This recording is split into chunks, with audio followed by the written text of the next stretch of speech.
Hello everyone. So today we are discussing the problem merge sorted array.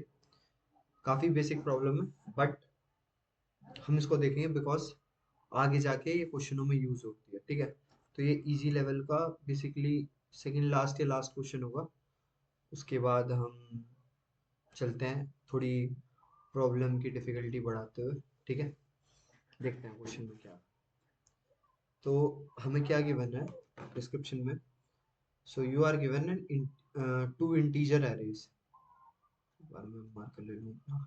You are given two integer array num1 and num2। Okay, दो integer array दे रखी है मुझे, sorted in non decreasing order, मतलब increasing order में मुझे दो sorted array दे रखी हैं। Okay, and two integer m n and representing the number of elements in nums1 and nums2 respectively। मतलब एम्स में वो nums1 में m एलिमेंट है और nums2 में n एलिमेंट है। ठीक है, merge nums1 and nums2 into a single sorted array in non decreasing order। merge करना है हमें nums1 को और nums2 को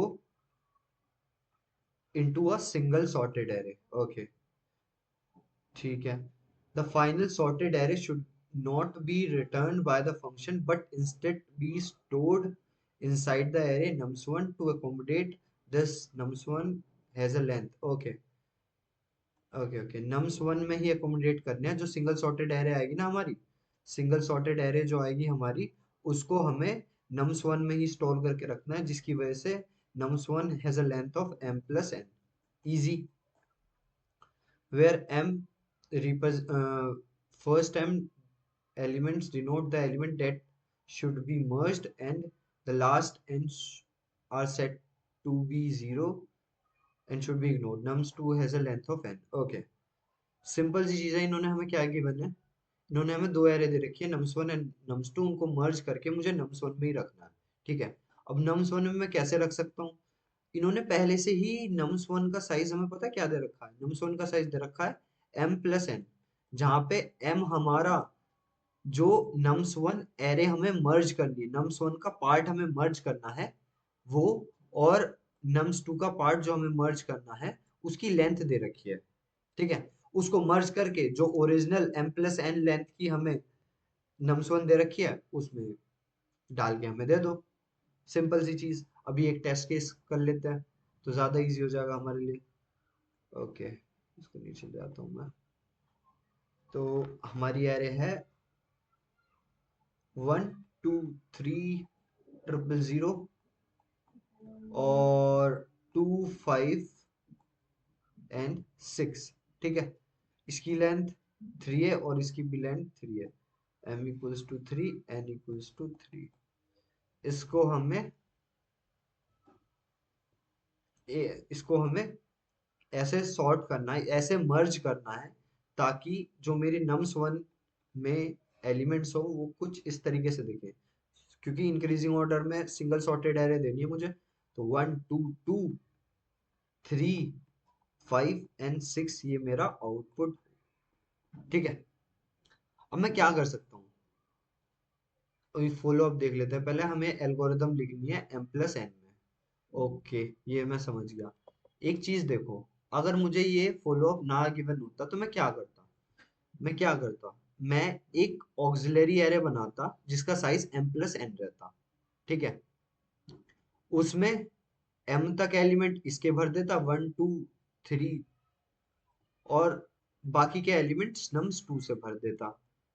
उनको करता सॉर्ट, उनको करता सॉर्ट, सॉर्ट करके क्या आउटपुट आता मेरा, 1 2 2 3 5 6। उसको मैं अपनी नम्स वन में डाल देता।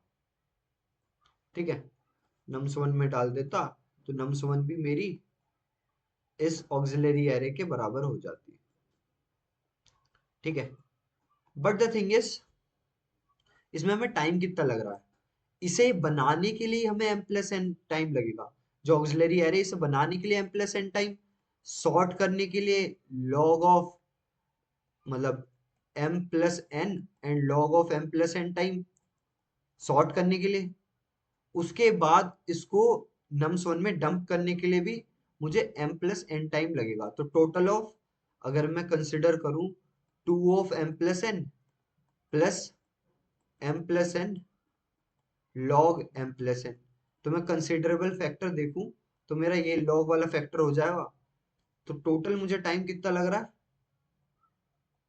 m+n log ऑफ m+n, जो कि टाइम कॉम्प्लेक्सिटी मेरी ज्यादा कर रहा है। और मुझे ऑक्सिलरी स्पेस भी तो लग रहा है जिसकी लेंथ है m+n, तो स्पेस कॉम्प्लेक्सिटी भी मेरी क्या होगी, m+n। तो ये तो बहुत ही नाइस सॉल्यूशन हो गया कि मेरे जैसा क्वेश्चन में गिवन था, मैंने उसी का जो सिंपलेस्ट अप्रोच थी वो लगा के दे दी। ठीक है, बट इन्होंने कहा है हमसे कि भाई मैं तुझे एक फॉलो अप दे रहा हूँ कि can you come up with an algorithm that runs in m+n time, क्या तुम बना सकते हो, इसने क्वेश्चन पूछा है हमसे। देखते हैं, देखते हैं। फर्स्ट थिंग हमें समझ में आ गया, हम ऑक्सिलरी स्पेस यूज नहीं करेंगे। ऑक्सिलरी स्पेस यूज नहीं करेंगे। क्यों नहीं करेंगे? बिकॉज अगर उसे हमें हमसे ऑक्सिलरी स्पेस यूज करानी होती तो वो नम्स वन का साइज m+n क्यों देता?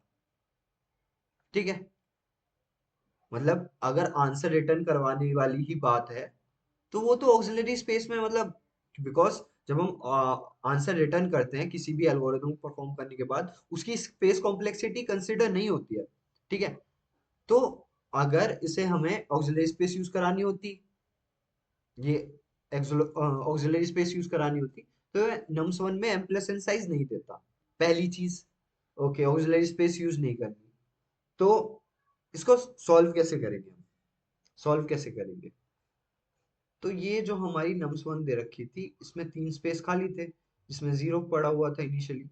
और जो मेरी दूसरी एरे थी, लेट उसमें क्या था, 2 4 एंड 6 थे शायद। ठीक है, ये मान लेते हैं हम, 0 1 2 3 4 5, 0 1 2, नम्स वन, नम्स टू। एक चीज बताता हूँ मैं, एक चीज बताता हूँ मैं, जो सिंपल हम मर्ज सॉर्ट में मर्जिंग ऑफ टू एरेस लगाते हैं ना, अगर मर्ज सॉर्ट का आइडिया नहीं है तो सिर्फ सुन लेना ये वाली बात। मैं सिर्फ ये 1 मिनट के लिए ये बता रहा हूँ, मर्ज सॉर्ट में जब हम मर्जिंग वाला पार्ट करते हैं दो सॉर्टेड एरे का, तो हम क्या करते हैं, इस वाले केस के बाद मैं सॉल्यूशन पे जंप करूंगा। Let's suppose 1 2 and 3 and 2 5 and 6, ये हमारी दो एरे दे रखी थी, array one and array two, और इनको मर्ज करके हमें एक तीसरी एरे बनानी है, एरे थ्री। तो क्या होगा, आई जे। ठीक है, अब अगर मुझे पता है कि इनके टोटल एलिमेंट्स बन के कितने आएंगे, 6 एलिमेंट्स बन के आएंगे, 1 2 3 4 5 6, तो मैं क्या कर सकता हूँ, मैं स्टार्टिंग से कंपेयर करना स्टार्ट कर सकता हूँ कि स्टार्टिंग से क्या कंपेयर किया कि इन दोनों में से क्या छोटा है उसको आगे डाल दिया। या फिर मैं क्या करूंगा, पीछे से भरना स्टार्ट कर सकता हूँ। पीछे से जब भरना स्टार्ट करूंगा तो मैं क्या करूंगा, अगर मैं पीछे से भरना स्टार्ट करूंगा तो मैं क्या करूंगा, इंडेक्स यहाँ रखा, एक इंडेक्स यहाँ रखा। ठीक है, अब इन दोनों में से बड़ा कौन सा है, बड़ा इन दोनों में से 6 है, तो 6 को लास्ट पोजीशन पे रखा, because these two are sorted, these two are sorted, so we can easily place the largest element at the last of the array। हम प्लेस कर सकते हैं बहुत आसानी से, और जहां से भी मैंने ये एलिमेंट लिया है उसका एक इंडेक्स कम कर दूंगा। ठीक है, और यहाँ पे भी बिकॉज आफ्टर प्लेसिंग इट मैं एक इंडेक्स डिक्रीज करूंगा अपनी आंसर एरे में, तो एक इंडेक्स डिक्रीज कर दिया मैंने। अब 5 और 3 में से कौन बड़ा है, 5 बड़ा है, तो मैं 5 यहाँ लिखूंगा, इंडेक्स जहां से लिया है उसको एक रिड्यूस कर दूंगा और इसको भी एक रिड्यूस कर दूंगा। ठीक है, अब इन दोनों में से जो बड़ा है, 3 और 2 में से क्या बड़ा है, 3 बड़ा है, कहाँ से लिया मैंने, एरे वन से लिया, तो मैं इसको भी एक रिड्यूस कर दूंगा। ठीक है, अब 2 और 2 में से क्या कौन बड़ा है, कोई सा भी ले लो, लेट सपोज मैंने एरे वन से लिया, एरे वन से लिया, ठीक है, 2 यहाँ पे आ गया, जहां से लिया है वहां पे एक कम कर दिया, के यहाँ पे आ गया होगा ना, ये फिल करा फिर, तो अब के यहाँ पे आ गया है क्योंकि ये वाला फिल हो चुका है। अब 1 और 2 में से कौन बड़ा है, 2 बड़ा है, तो 2 यहाँ पे लिखूंगा मैं, और इसको भी जहां से लिया है वहां पे एक रिड्यूस कर दूंगा, और जो प्लेस मेरी फिल हो चुकी है उसको उससे भी आगे बढ़ा दूंगा। अब एरे वन में एलिमेंट खत्म हो गए हैं, because these all are sorted, तो मैं एक एक करके इसमें पुट कर दूंगा। तो मैंने वन पुट किया, फिर इसके स्मॉलर इंडेक्स पे गया तो और कुछ बचा ही नहीं था। डेट मीन्स ये हमारी सॉर्टेड एरे, एक सिंगल सॉर्टेड एरे मर्ज होके बन चुकी है। ठीक है, ये हमारा मर्जिंग वाला पार्ट है। अब यही कॉन्सेप्ट हम इसमें लगाएंगे। ठीक है, मैंने तुम्हें पूरे क्वेश्चन का ग्लिम्स दे दिया है, ऐसे ही सॉल्व होना है ये वाला भी। ठीक है, बट इसमें हम दूसरी एरे बना रहे थे, इसमें क्या करना है, उसी एरे में चेंजेस करके हमें रिटर्न करना है। ठीक है, तो हम इस क्वेश्चन पे आते हैं और इस क्वेश्चन को सॉल्व करने की कोशिश करते हैं। सिंपल सी चीज है, वो ही करना है जो अभी मैंने समझाया। मर्जिंग वाला पार्ट, दो इंडेक्स रखी, एक इंडेक्स इसके लास्ट पे रखी, एक इंडेक्स इसके लास्ट पे रखी, एक इंडेक्स जो जिसमें मुझे आंसर रिटर्न करके देना है उसके एंड पे रखी। अब 3 और 6 में से क्या मैक्सिमम है, 6 मैक्सिमम है, तो ये मेरी लास्ट स्पेस पे आ जाएगा, और जहां से मैंने लिया है वहां से मैं एक रिड्यूस कर दूंगा, और जो फिल हो चुका है उससे भी मैं एक कम कर दूंगा। ठीक है, अब 3 और 4 में से, तो 4 बड़ा है मेरा, तो जहां से पहले मैं यहाँ 4 डाल देता हूँ, जहां से लिया है वहां से एक कम कर दूंगा, जो स्पेस फुल हो चुकी है उससे एक कम कर दूंगा। ठीक है, अब 3 और 2 में से कौन बड़ा है, 3 बड़ा है। ठीक है, 3 यहाँ पे डाल दूंगा, जहां से लिया है उसे एक कम कर दूंगा, जो स्पेस फुल हो चुकी है उससे मैं आगे बढ़ जाऊंगा। इजी चल रहा हूं मैं बहुत। अब 2 और 2 में से कौन बड़ा है, दोनों बराबर ही है, तो कोई सा भी डाल दो। लेट्स सपोज मैं यहां से डाल दे रहा हूँ, यहाँ पे 2 डाल दिया, ये जे हो गया है, मतलब माइनस पे चला गया, -1, और जहां पे फुल हो चुका है वहां से मैं यहाँ पे आ गया। अब क्योंकि मेरी सेकेंड एरे में सारे एलिमेंट्स खत्म हो चुके हैं, डेट पर्टिकुलरली मीन जो सारे एलिमेंट यहाँ पे मौजूद है ना, मैं वो सीधे सीधे यहाँ पे डंप कर दूंगा।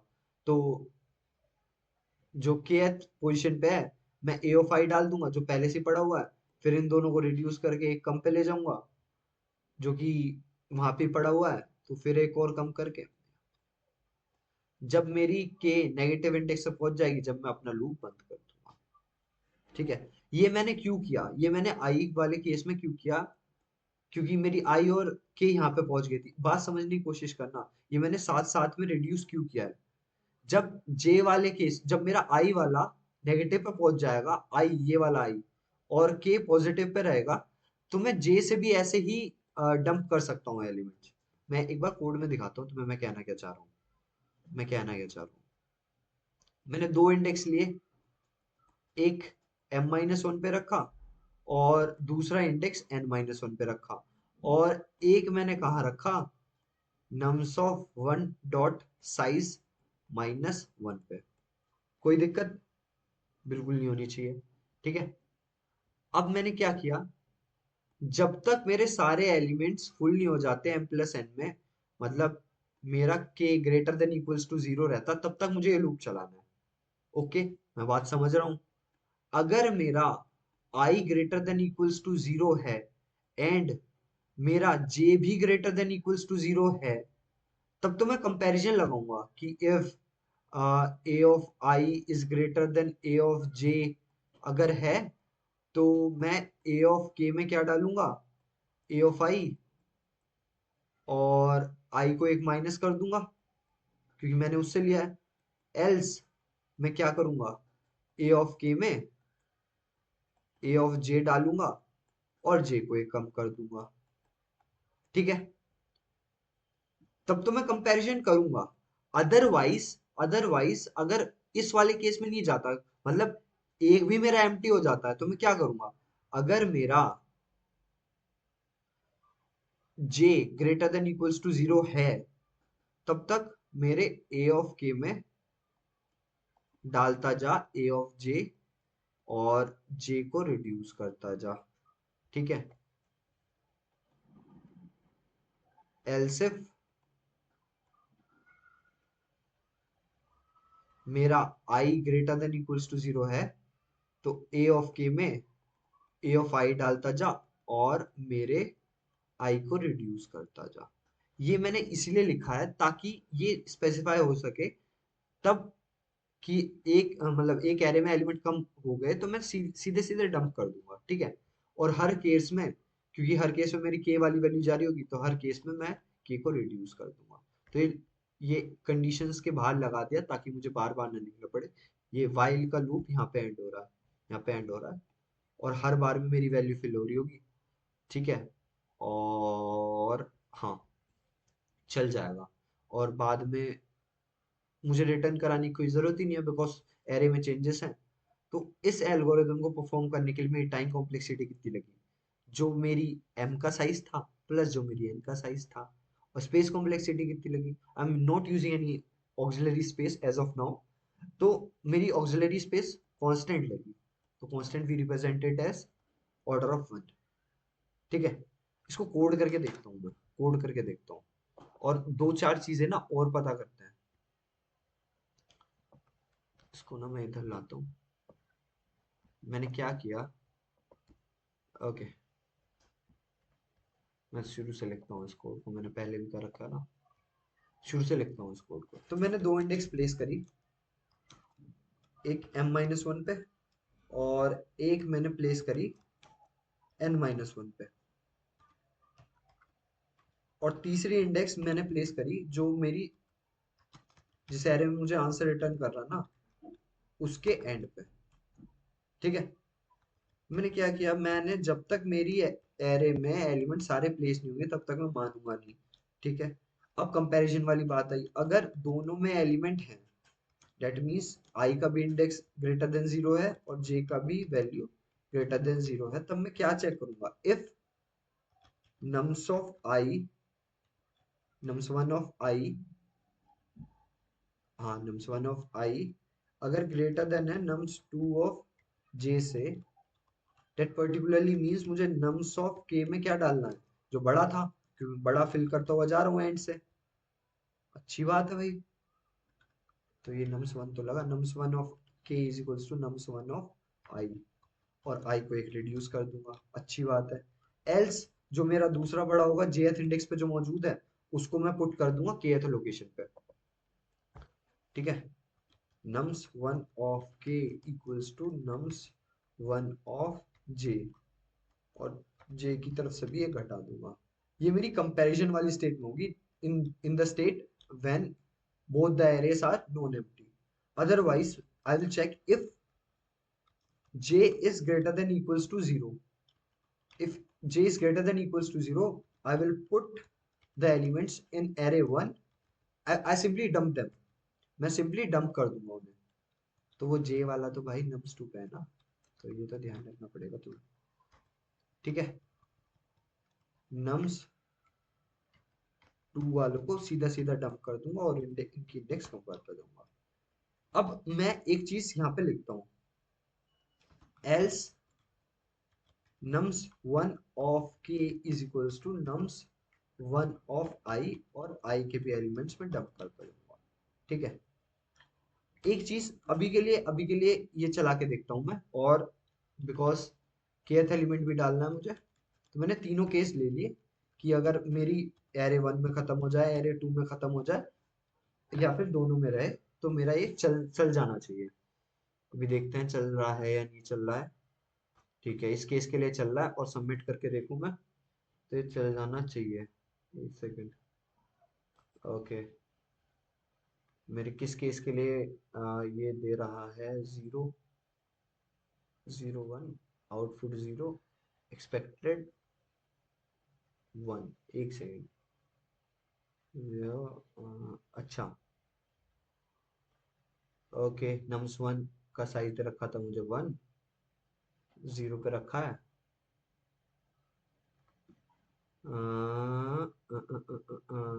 ठीक है, देखो अब ये वाला केस इंटरेस्टिंग है, ये वाला केस इंटरेस्टिंग है। देखो देखो देखो क्या केस बना है। तो अभी तुम सोचोगे कि भाई तूने कोड लिखवाया, एरर कैसे आ गया। ये वाला केस इंटरेस्टिंग है, ये वाला देखते हैं, जीरो और वन। ये nums 1 दे रखी है और ये nums 2 दे रखी है। That particularly means जो मेरा m है वो 0 दे रखा है। That means जो मेरा इंडेक्स होगा वो -1 है। ठीक है, -1 है। और जो मेरा इसका इंडेक्स है वो 0th पे रखा हुआ है। यहाँ पे मैं आपको दिखाऊं तो यहाँ पे 0 है, i मेरा -1 पे है, k मेरा यहाँ पे रखा होगा और j मेरा यहाँ पे रखा हुआ है 1 पे। अब क्या मेरी एल्गोरिदम वर्क नहीं करेगी? अब केस क्या होगा? कंपैरिजन हो ही नहीं पाएगा इनका, कंपैरिजन हो ही नहीं पाएगा, बिकॉज मैंने क्या कंडीशन लिखी हुई है कि if i is greater than equals to 0 and j is greater than equals to 0, तो यहाँ पे कंपैरिजन कर लो भाई, जो सा भी बड़ा हो उसको नम्स ऑफ k में डाल देना और आगे बढ़ जाना। ठीक है, अब मैं क्या चेक कर रहा हूं? अगर मेरी एल्स एल्स इफ में कंडीशन आएगी j is greater than equals to 0, हाँ है, तो nums 1 of k equals to nums 2 of j। ठीक है, और ये आगे बढ़ेगा, मतलब एक घटेगा। ठीक है, तो फिर कंट्रोल यहाँ पे आएगा, एल्स इफ में जाएगा नहीं वो, एल्स इफ में जाएगा, एल्स में नहीं जाएगा, और k कम होके इसको बना देगा नेगेटिव। डेट मीन्स सही तो चलना चाहिए। एक्सपेक्टेड 0 आ रहा है। एक सेकेंड, एक सेकेंड, तू मेरी सारी यादें। कहीं बहुत सिली सी मिस्टेक कर रहे हैं। आई को हमने रखा, आई को हमने 6 रखा o'clock. m-1 पे, अच्छी बात है, और j को हमने रखा n-1 पे, k को हमने रखा नम्स डॉट साइज -1 पे। ओके, ठीक है, तो इसका साइज 1 था, 0 पे रखा, 0 is greater than 0। Okay, greater than while greater than equals to 0। ना ना ना ना ना ना, यहाँ पे टेस्ट केस में डाल के देखते हैं। 0 0 1 एंड 1, और ये चल जाएगा।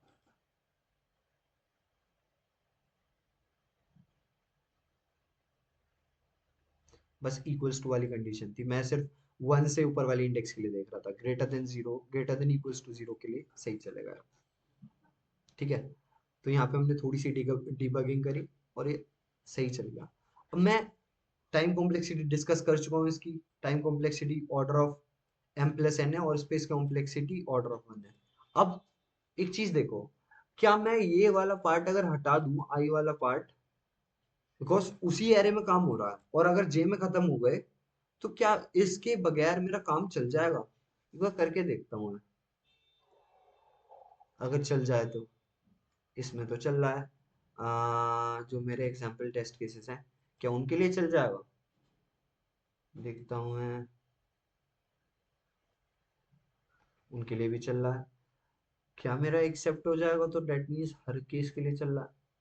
ओके, तो यही वाली चीज मुझे तुम्हें बतानी थी कि आई वाले केस में, बिकॉज यहाँ पे भी क्या हुआ था, आई और के में साथ साथ चला रहा था। अब जब मुझे पता ही है कि नम्स 2 में एरे एलिमेंट सारे खत्म हो चुके हैं, तो बचे किस में है? नम्स 1 में बचे हैं, और फिर किस में करने? नम्स 1 में। तो मैं फिर से काम क्यों करूं उसमें ही डालने के लिए? फिर से काम क्यों करूं मैं उसमें ही डालने के लिए?